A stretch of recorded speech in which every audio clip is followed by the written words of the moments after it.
That's a lot of free throws. Okay, Mr. Cruz. Before you can play on this team, you owe me 2,500 push-ups and 1,000 suicides. Damn. Oh, and they must be completed by Friday. You ain't finishing that by Friday. He ain't making that. They call out them picks. Yeah. All right. Move on. Give up, Mr. Cruz. Go home.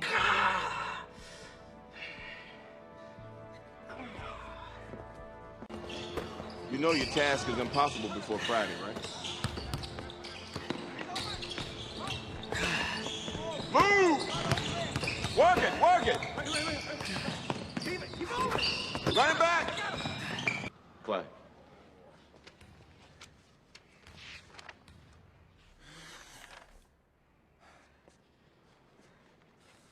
Mr. Cruz, I'm impressed with what you've done, but you came up short. You owe me 80 suicides and 500 push-ups. Please leave my gym.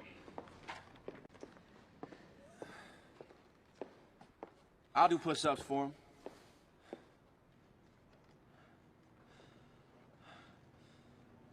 You said we're a team.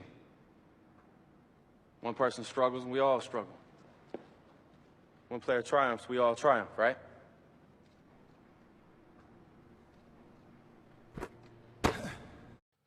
What's going on, NBA fanatics? This is your friendly neighborhood Memphis Grizzlies, home of Memphis X, and I talk hoops.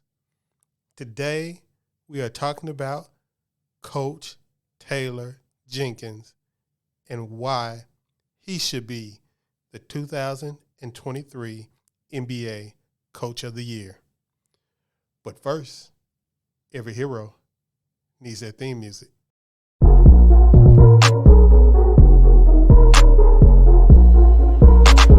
KeyAno. Grizz gang, go hard. Baddest in the game, we be on one. I talk hoops so secure. All up on the court, but we gon' score. Memphis bringing heat straight from Tennessee.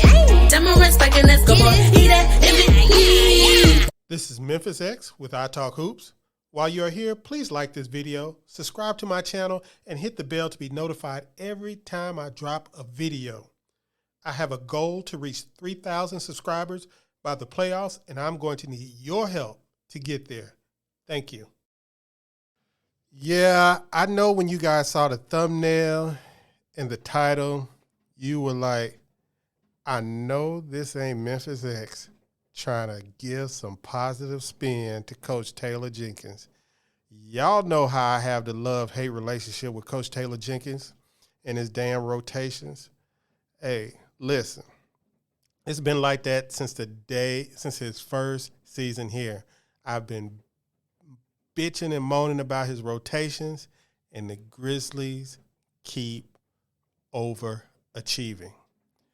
Now, this year, I keep hearing Mike Brown, Dagnall from Oklahoma City as the front runners for the Coach of the Year, and I just have to put this on wax right now with about 10 games left in this season. Coach Taylor Jenkins should not only be the 2023 Coach of the Year, he should be the runaway Coach of the Year this season. And I'm going to give you some reasons. The first reason is this. The Grizzlies are the second best team in the West right now. The second best team in the West. Now, normally that in itself would not get you Coach of the Year. I mean, we're not talking about getting Coach of the Year to the Boston Celtics first-year coach, even though I'm pretty sure he's going to get more Coach of the Year votes than Taylor Jenkins, but he shouldn't because they're second place in the East. Mike Malone's not going to get Coach of the Year votes. More, a lot. The Bucks coach, Budenholzer, he's not going to get a lot. Doc Rivers probably not going to get a lot. all these guys have better records. JB Bickerstaff has a better record than the Grizzlies. But there's a difference. There's a big difference between the Grizzlies and those teams. The, 5 teams with a better record than the Grizzlies? The Grizzlies are the 3rd youngest team in the NBA. 3rd youngest.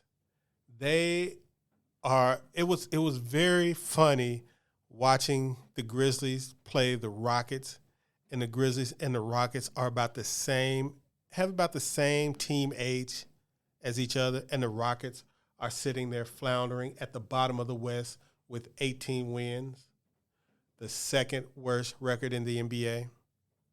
And the Grizzlies are at 45 wins, headed towards another 50-win season, already have secured a Southwest Division title and a very live threat to win the Western Conference in the playoffs. But that's just one reason, the youth of the Grizzlies. Also, the Grizzlies have been hurt most of the season. They have been besieged by injuries most of the season. Their starters, their 5-man starting group of Ja Morant, Desmond Bane, Dylan Brooks, Jaren Jackson, and Steven Adams have played a whopping 11 games together and a total of 128 minutes on the court.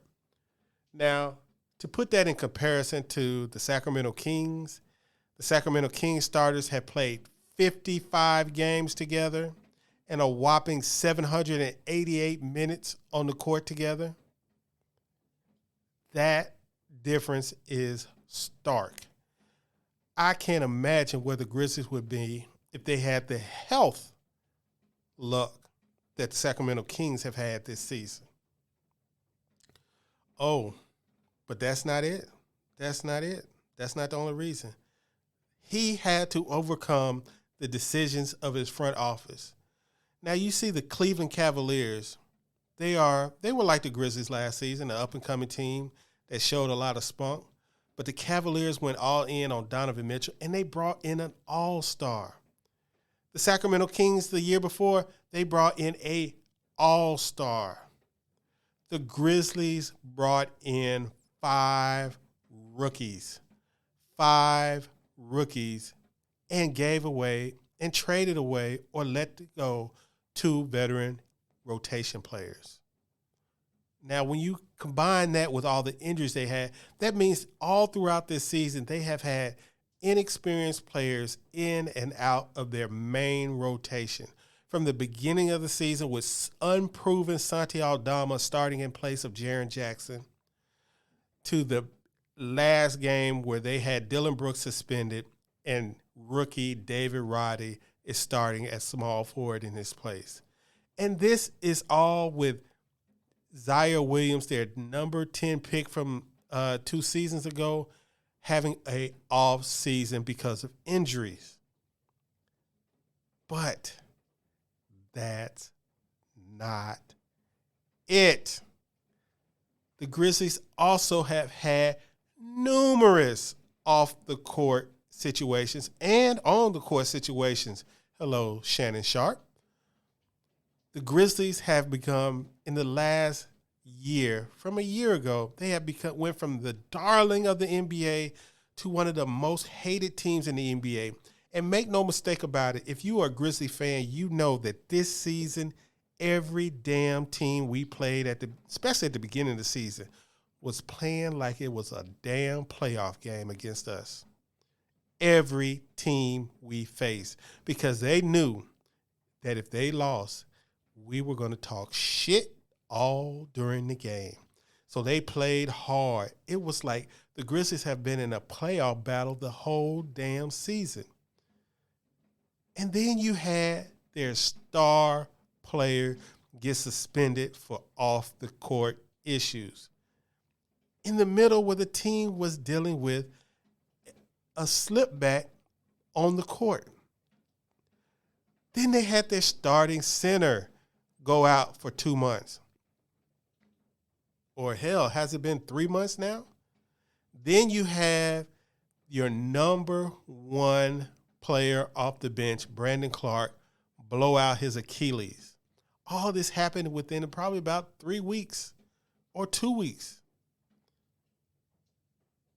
And the Grizzlies are still where they're supposed to be. And make no mistake about it, because I remember all you guys preseason preseason predictions. I can say that other word.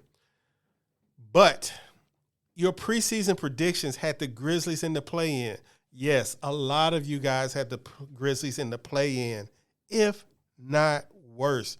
There was one guy who had the Grizzlies in the lottery and 11th in the West. So conveniently, all of these people have forgotten their predictions on where they had the Grizzlies. Now, regardless of what you said, if you thought that Jaren Jackson was going to be out longer, we knew 2 weeks before the season started, it was general knowledge around the NBA that Jaren Jackson was not projected to miss as many games. But you guys were lamenting the Grizzlies losing DeAnthony Melton and Kyle Anderson, two fan favorites, no doubt. Two guys that any Grizzly fan would be happy to still have on this team. But you guys lamented that. And the Grizzlies are still in second place in the West. And then the whole leading up to the trade deadline debacle, and I call it a debacle because this was this young team's first time going into the trade deadline when they had uncertainty. And everybody saw it on the court. They were just not playing as themselves. After the trade deadline, the Grizzlies stabilized. They're integrating Luke Kennard, their acquisition at the trade deadline. They gave away the veteran everybody said that they needed, and they kept freaking pushing. Now, all of these factors does not even come close to the crown achievement of Taylor Jenkins. And I don't care if it was luck. I don't care if it was happenstance. I don't care if he just stumbled into it like a drunk man coming off Beale Street. Jaren Jackson Jr. has blossomed offensively under Taylor Jenkins' tutelage.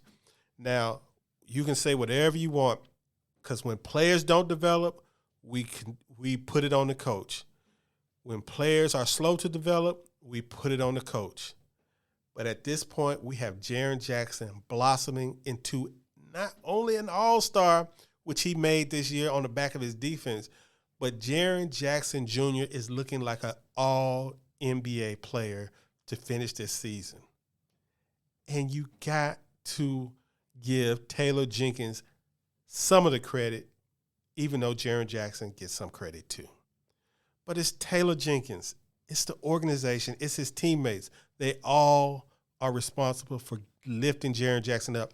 But Taylor Jenkins has adjusted his offense to feed Jaren Jackson. I've complained about it for years, for 2 seasons, when Jaren was healthy, that they need to give Jaren more touches. I complained about it. And he's been stubborn about doing it. But he's done it now. And Jaren Jackson has looked like a freaking monster on the court offensively to go with his normal defensive production. So you have all these factors. You have at least 5, 6 factors that no other coach in the league can combat. Taylor Jenkins was not gifted an all-star to add to his group. Taylor Jenkins was not gifted some veteran presence to add to his group. Taylor Jenkins was not even gifted with a lottery pick, hello, Keegan Murray, to add to his group. Taylor Jenkins was given 5 rookies, none picked higher than 20, to add to a team that was already young. And the team got younger during the season. And they're still striving. They are playing their best basketball at the end of this season. That is why Coach Taylor Jenkins deserves to be the 2023 NBA Coach of the Year. Peace.